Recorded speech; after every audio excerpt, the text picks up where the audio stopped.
innovation is really difficult to measure because we are given metrics that the rest of the business use to measure things that are not like the rest of the business, these sort of legacy performance metrics.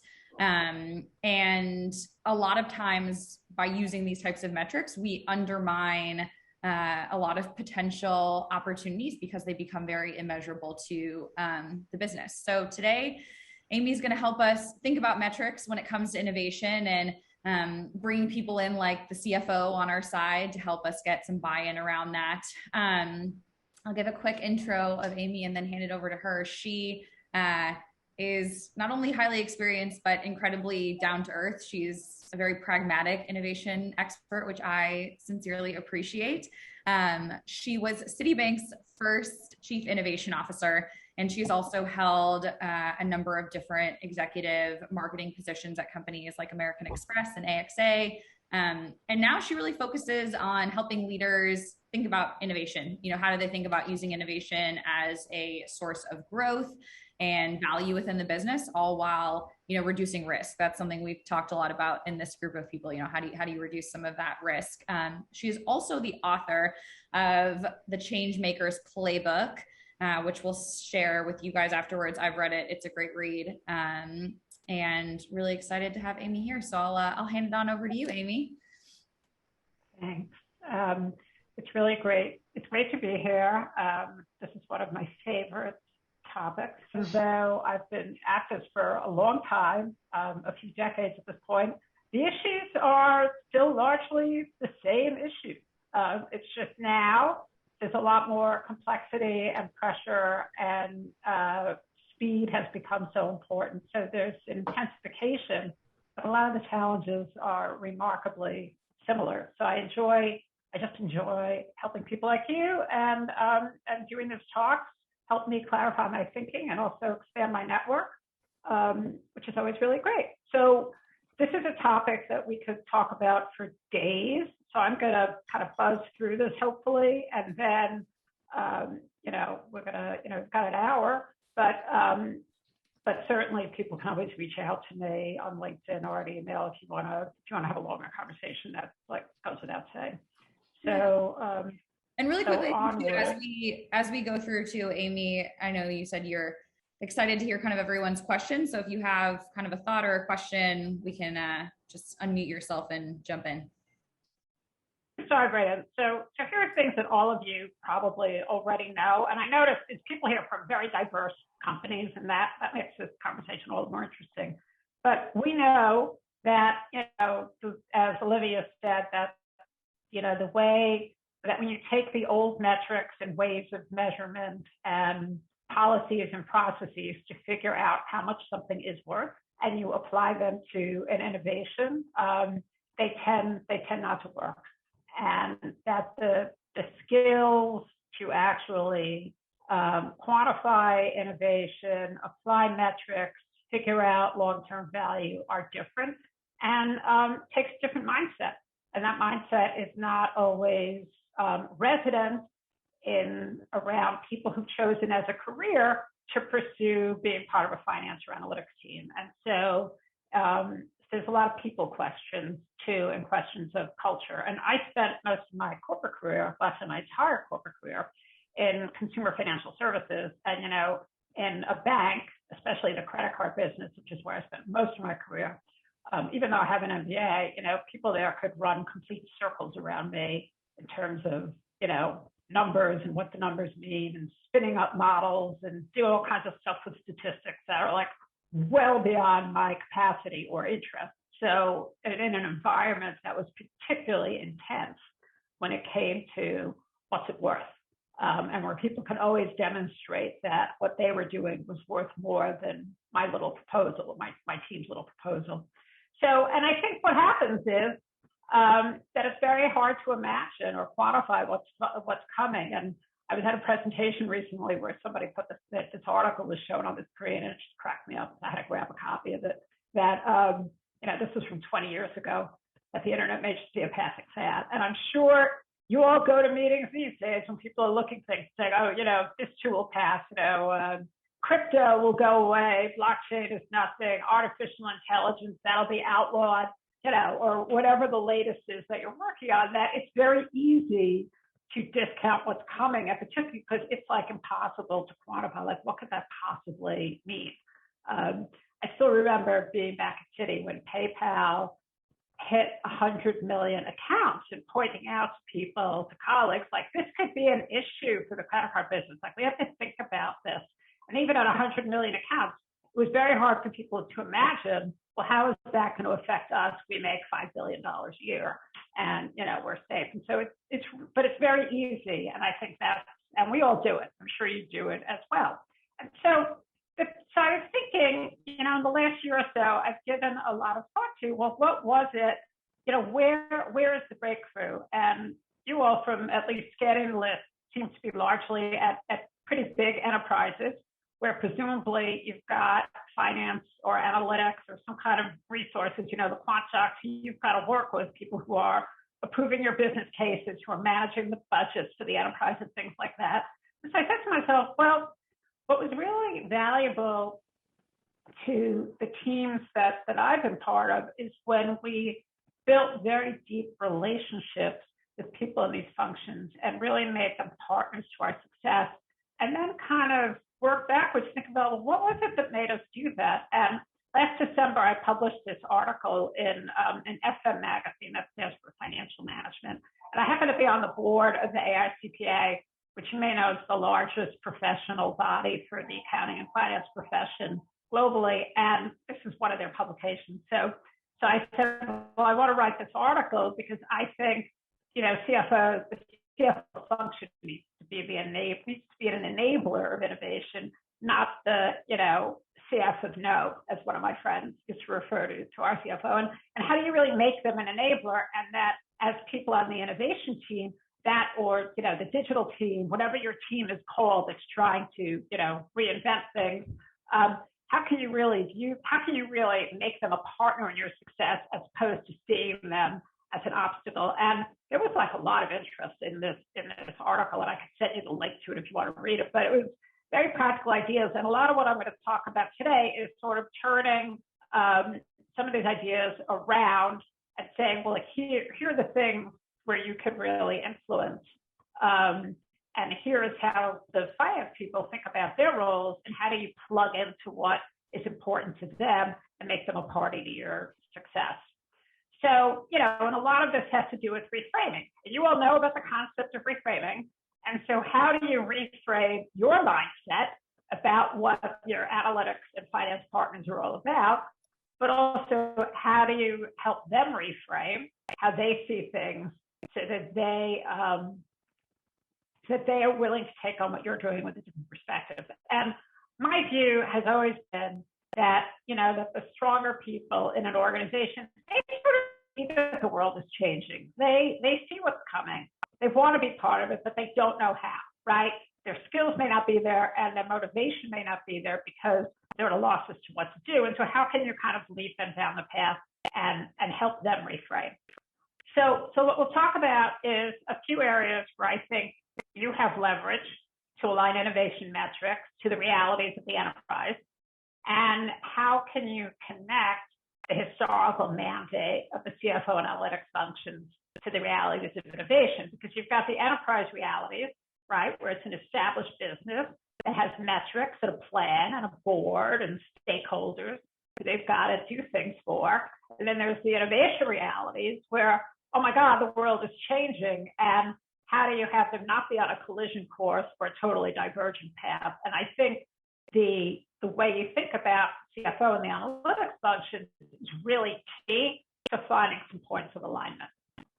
So for starters, a couple of weeks ago, I happened to have been, I did a keynote speech at a CFO and controllers conference. I made my first business trip. I went to Las Vegas, which is not my favorite place to be, but it was packed. People were definitely at the slots. And I did some audience polls. So there were a couple of hundred people, CFOs and controllers. This is not a scientific sample, but pretty diverse sample of people at the conference. And I just put up a couple of questions. I thought you'd be interested to see some of the results. So clearly, the vast majority of people in this group saw innovation as important to their business strategy and plan. So let's assume, okay, in general, people in the finance functions think this stuff matters. The little green slides were the people who thought it was not important. And thankfully, that was like a really tiny minority of people, but most people thought it was extremely or important.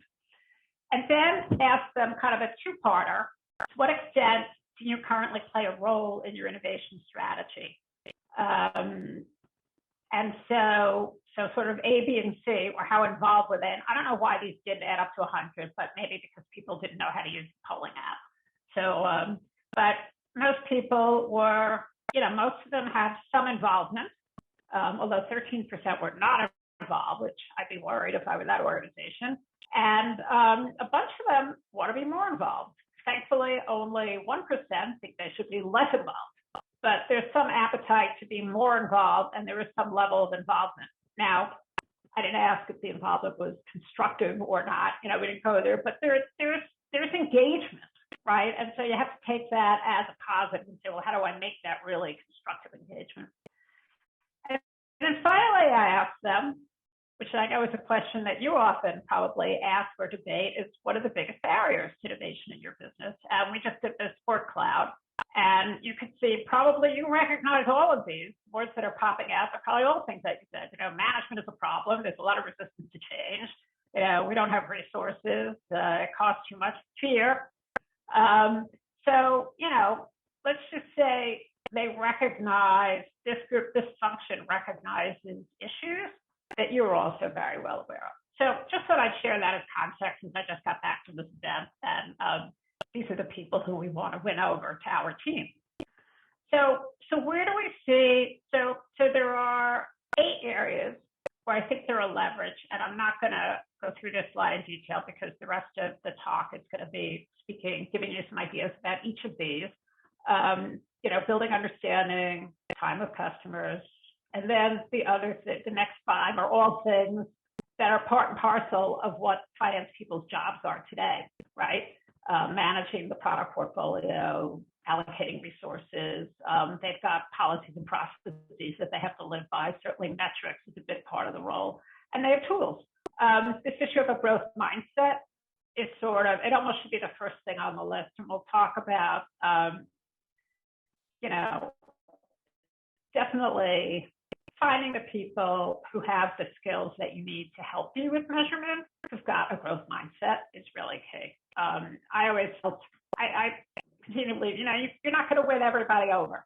And I'm sure you know that in your experience, that you need to win a quorum over of the right people to help you over the hill. But you're not going to win everybody over. And even in the most change-resistant organizations, there are people who sort of see the future, and they would be very happy to help you. You just have to find them. So starters, communication. And when it comes to, whatever organization you're in, and I scan the list, and maybe this isn't the case of all of them, but, making sure that you dispel any notion among your finance and analytics counterparts that innovation is indeed not about cool stuff. It's not about the stuff, as one of my colleagues used to think, the stuff we can't quantify. We'll call it strategic or innovative. And I was like, no,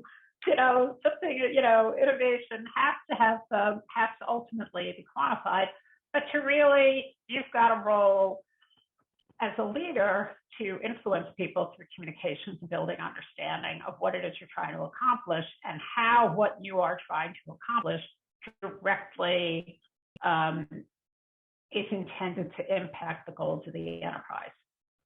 So making that really clear. I remember I used to have an ongoing joke with my CEO at Citi, who would go around telling everybody that I was in charge of disruptive innovation. And I looked up disruptive in the dictionary one day. Being an English major, I love looking at the meaning of words, and disrupt meant to destroy what's there. And I was like, man, this is not going to win me any friends in this place. And so I would go, Steve, would you please stop saying disruptive innovation? Like, just say innovation. Even that is hard enough. And he thought it was very funny and wouldn't stop saying it. But, there's a lot of baggage around the word innovation. And you will never be done dispelling the misunderstanding of the word innovation. It just, if you want to have one of these jobs in enterprise, you have to do it. So I think it's a very important sort of ongoing part of the role that your whole team should engage in as well. It shouldn't just be on the head of the person who's running the function. The next thing is getting your finance counterparts to actually get exposed to customers. Now, I don't know how much time finance people spend with customers, but I would tell you, I came across this HBR article that reported that among 400 CEOs, this was like a time tracking study, they reported spending only 3% of their time with customers. And I think about the CFO as sort of the key partner to the CEO. So I'm in my own head projecting that well, they're probably not spending too much time with customers either. And one of the best ways to help build an understanding of what a good innovation strategy is trying to accomplish is to make sure that people in all functions, not just finance, but spending time with customers should not just be the domain of sales, marketing, and the innovation team. It has to be something that you pull everybody into in some way or shape or form. It's not good enough to read the focus group report or look at the NPS scores. You've got to, people engage, it breaks down a lot of barriers. Next is, one of the basics of financial management is portfolio theory. And we all know portfolio, a diverse portfolio mitigates risk. And one of the tools that I've seen used to great effect is thinking about and illustrating and talking about your innovation projects as a portfolio of bets. Some of you may already be doing this, but to help people understand that, there's long-term and shorter-term payoffs, there's different degrees of risk, and there's different magnitudes of impact. You almost need a three-dimensional, there's three axes there, but you could create two-dimensional grids. Helps people understand better where you're going, and it also will force you or your team to make sure that indeed your portfolio is diversified. Depending upon the business's objectives, I worked in businesses where even though people understood we had to get ready for the future and there were a lot of uncertain bets, there was also a real demand for short-term returns.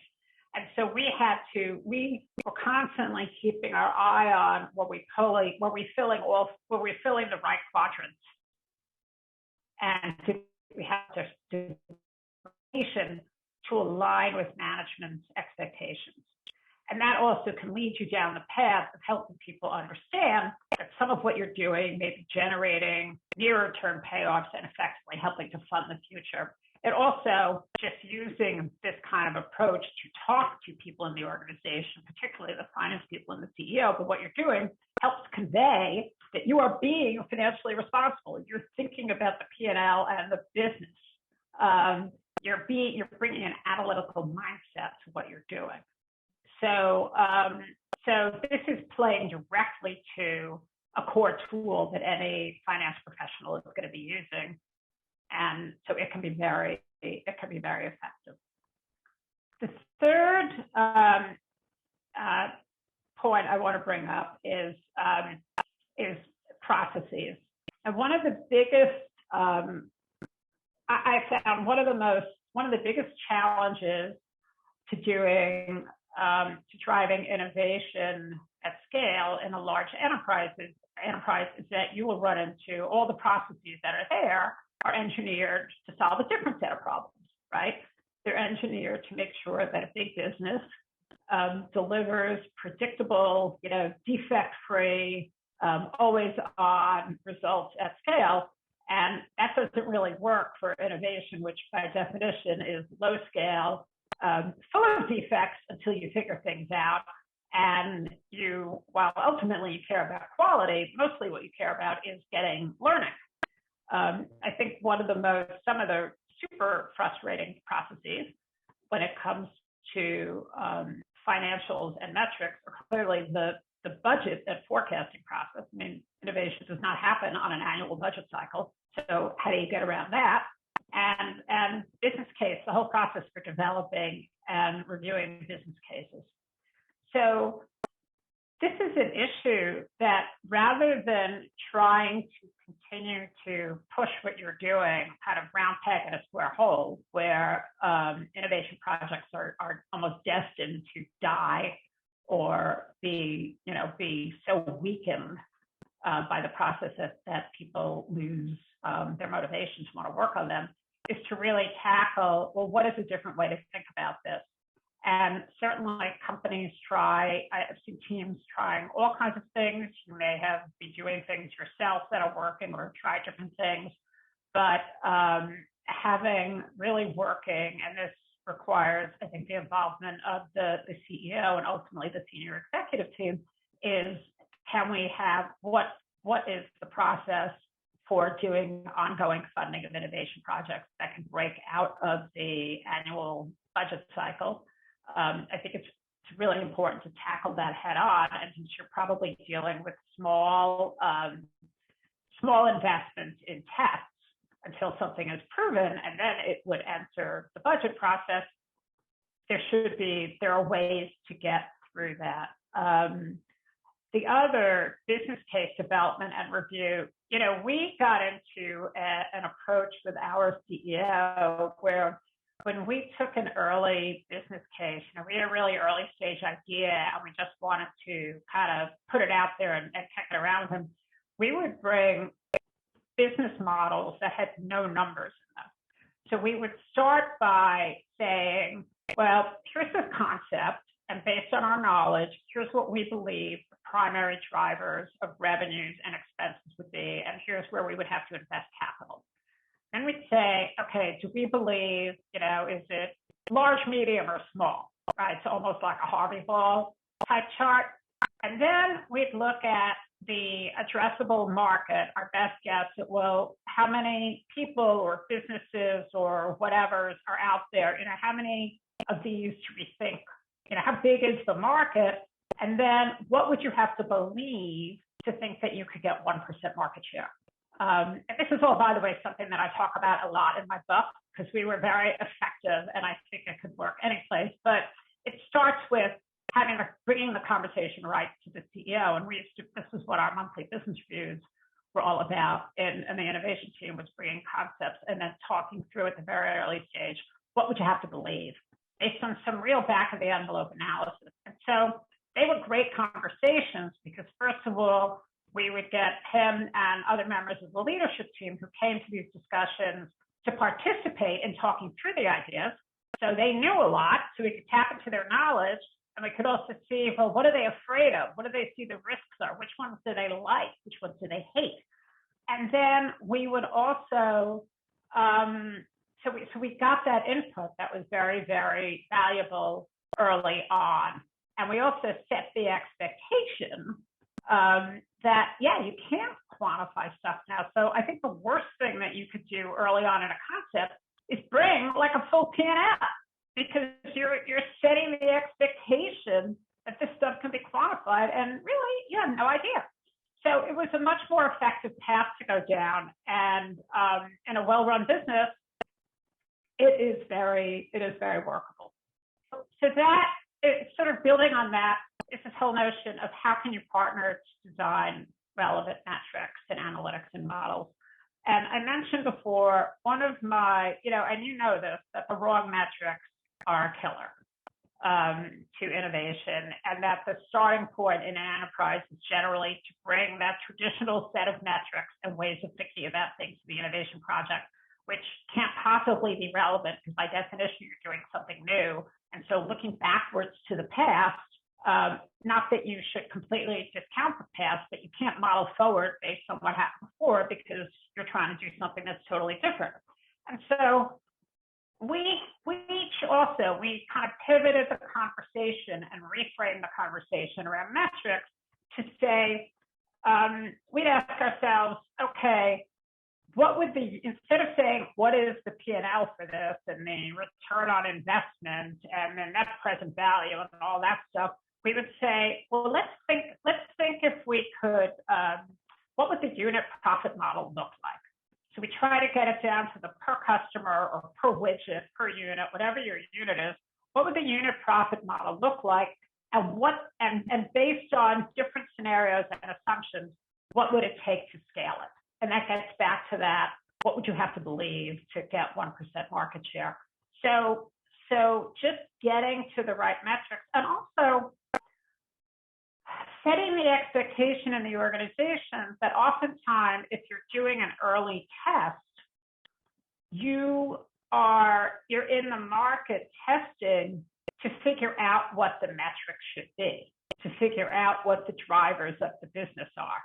So it's not like when I started my career in direct mail, we would do a mail program and obviously we would test to get the response rate and the cost per account and all that stuff.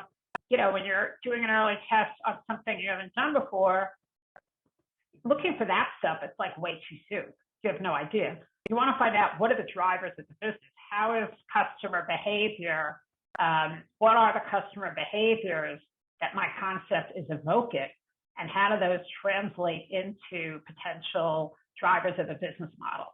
And so again, it's setting the expectation that that is what the tests are about. And the smaller you can keep your tests, so the lower the investment, the more palatable these can be to people. And I have to say, as tough as it was to drive innovation and digital transformation in a bank, the positive of being in most of my time in a credit card business is that's a business whose DNA is all about test and learn. You know, it comes from a direct mail business. And so testing and learning is engineered into the business. It's how you operate.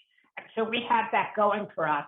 But still, we did some pretty crazy experiments, and the business was very used to testing to get the cost per account and the response rate. And we were like way earlier. So all about setting expectations and helping people understand what the point of these tests are. And that really leads to the need to expand the tool sets. And clearly, one of the challenges that we face around metrics and analytics is, you know, where I started this talk, is there's a tool set that's always worked, that gives people a lot of confidence, that's seen to reduce risk. And so people are just going to bang away with the old tool set. Now, the whole world of analytics is exploding, right? All the things that are happening with artificial intelligence means so much is possible. I think the only limitation is the appetite of your organization to try new tools, and also analytics talent is just coming at a real premium. It's in such short supply.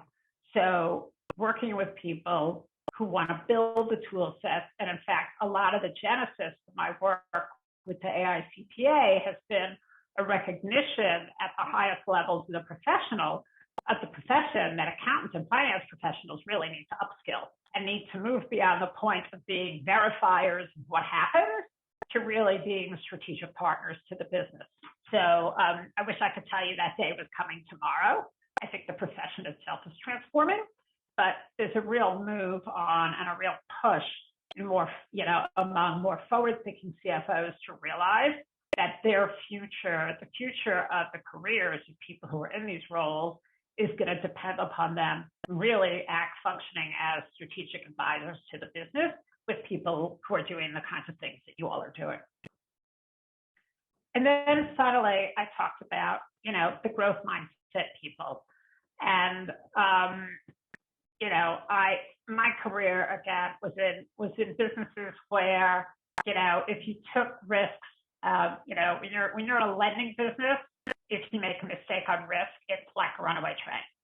You know, you can't cost cut your way out of a set of bad lending decisions, as we all found out during the 2008 and 9 financial crisis.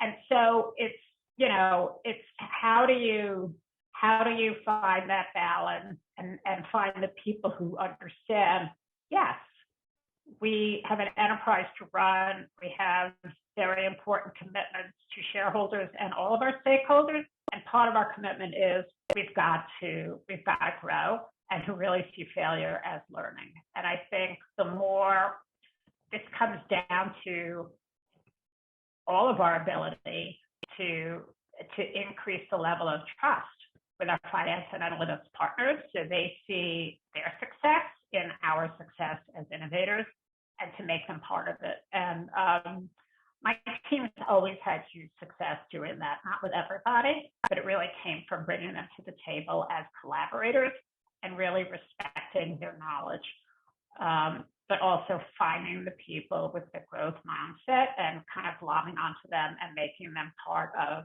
kind of the innovation movement in the business. So you are, I'm sure, since you're all in innovation roles, you are all growth mindset people, but we're all around people who may not be. And so we have to kind of find our tribe in the enterprise. And I always enjoy doing that. So, we're at a really interesting point in the year. Hard to believe another year is almost over. I would just challenge you to say that if these recommendations make sense, before this becomes just another hour you spent on a webinar that was like kind of interesting, but oh well, back to the grind, is what's one thing you can do differently? So of the 7 or 8 action items that I've shared, and these are all things that have been proven to work. What is one thing that you can start to do? What's something that you're doing that's like, wow, I didn't realize that was helping. I'm going to do more. Or is there something that you're doing unwittingly that's an inhibitor to the kinds of things that could work that you might stop doing? So I love this start, stop, continue framework. It really works. But I'd say make a commitment to something that you're going to do. One thing I hope you'll do is read my book. It is very practical. The world, God knows, the world probably didn't need another book on innovation. But when I looked at the market and was deciding if I wanted to write a book, I realized all the books out there were from consultants and academics. And no offense to consultants or academics, some of my best friends are in either of those buckets. But there was literally nothing out there from an operating executive like me, who was in the trenches of a very challenging business with extremely ambitious financial goals, who was also being told to help transform the industry. So, and a lot of the sections of the book touch directly upon the things that I've talked about here, with all practical advice.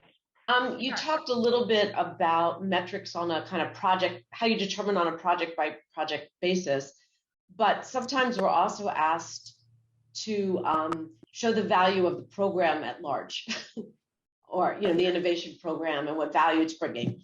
And so much is lag indicators, right? I mean, you're not going to even know your return on investment and metrics around that.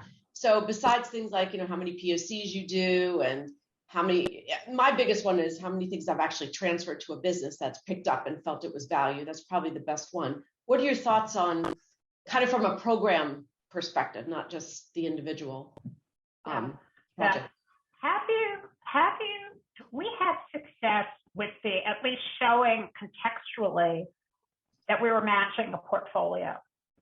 So I don't know if this is complete, because you could put like front end that conversation with, let's just give you a picture of what we're doing. Some of the things are, we have different degrees of risk, we have different timing to payoff, and we have different expected impacts, right? And so showing people the array and how things bucket can start a really good discussion around where you can figure out how are people feeling, and you'll get ideas. It also could broaden their thinking and make them realize they're looking for metrics that are too precise. The thing with how many POCs, so you think about the incentive there. It could be to do a lot of POCs just to generate POCs. I mean, it's not a good metric. So I like the idea of stimulating a discussion off the portfolio, and that could lead you to other ideas about, what metrics. But metrics, if you pick the wrong metrics, as you know, it could really create dysfunction.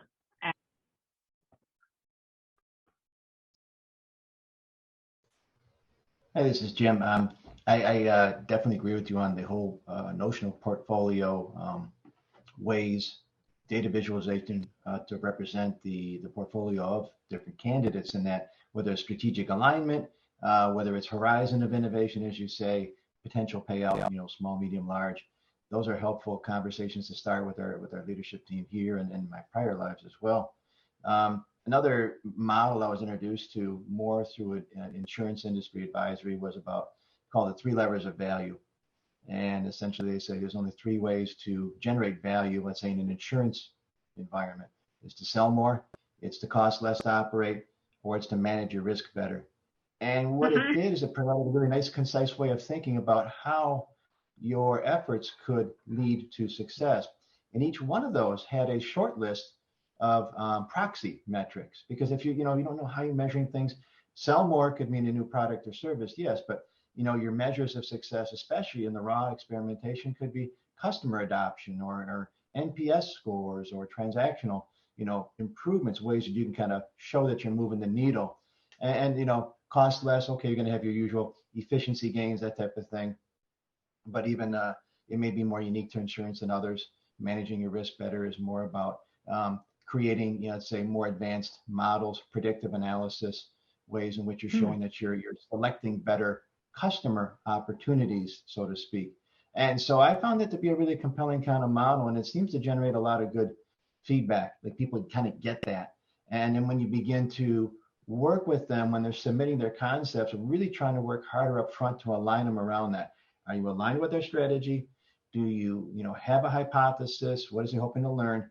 And how could we perhaps measure that success? And it's simplistic, but it seems to be a starting point that we can all, get some traction from.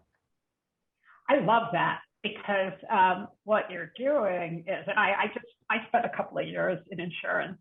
I think that's what finished me on that's what finished me on the corporate world. My 2 years in insurance, but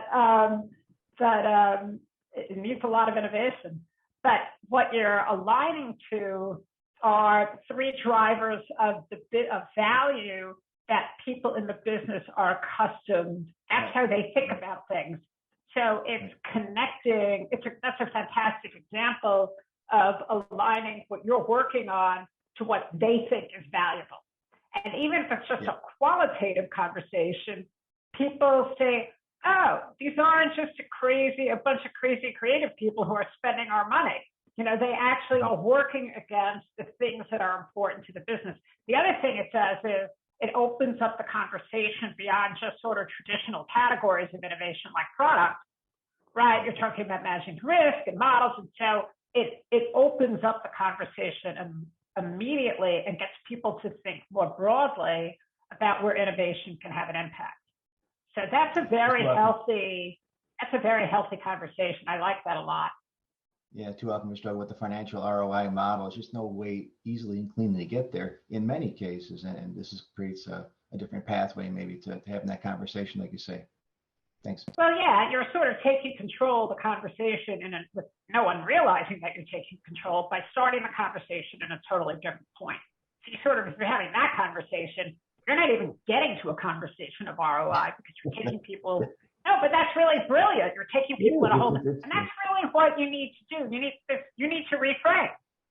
So it's a great example. You're reframing the conversation around value in a whole different direction, but in a way that relates to how people are used to thinking about it.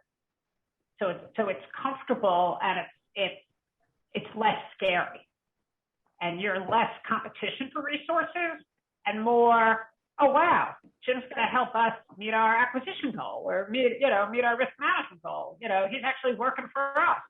So I really like that. And insurance is a tough place to drive change. So. Yeah.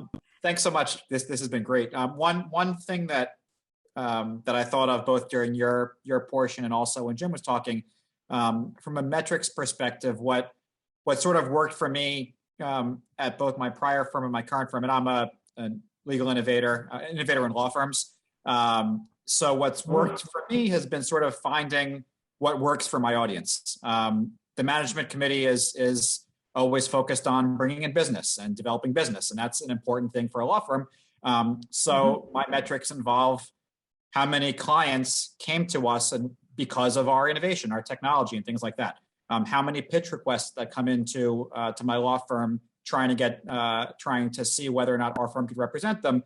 How many of those pitch requests specifically mention KM innovations or data analytics or legal AI or whatever, and I could say, look, 3/4 of the pitches are asking specifically about the initiatives that I'm working on. Of course, we need to value those initiatives and get them money and get them resources and so on, help me build my team and so on. So it's, I always need to focus on who my audience is and then, cater the metrics to the point that I want to try to make. Sometimes they need actual data. How many times was that piece of software that I paid for or software that I worked to build, how many times is it used? How many clicks were there? How many times did they use it to draft a brief or whatever? But for other attorneys, they don't care about that. They just want to see anecdotes and feedback from attorneys. Feedback from 2 attorneys that said this is the greatest thing ever is more valuable to those particular partners than 9 charts and numbers and whatever. So I don't think I've seen a one size fits all in my organizations, but I just look at the audience and sort of cater the metrics to them.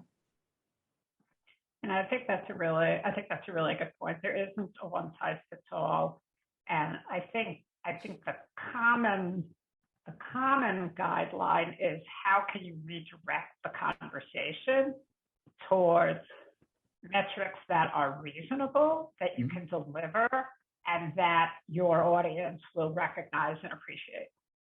Right? No doubt. And I think if you can do that, now there are going to be, in our innovation portfolio, we had some things that were purely disruptive bets on the future that didn't relate to anything.